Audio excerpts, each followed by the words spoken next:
ลี้ยงผมครับตัวนี้ชื่อว่าโทนี่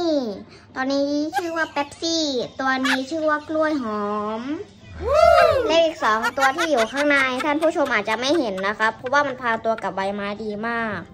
ชื่อว่าแอปเปิลเข้าฝักแล้ว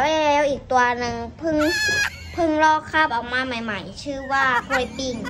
ว้าวกล้วยปิ้งกล้วยปิ้งกล้วยปิ้งกล้วยปิ้งกล้วยปิ้งกล้วยปิ้งกล้วยปิ้งกล้วยปิ้งสัตว์เลี้ยงผมครับตัวนี้ชื่อว่าโทนี่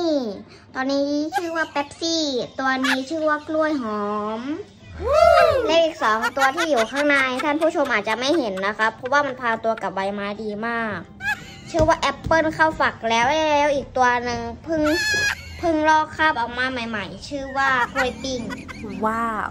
กล้วยปิ้งกล้วยปิ้งกล้วยปิ้งกล้วยปิ้งกล้วยปิ้ง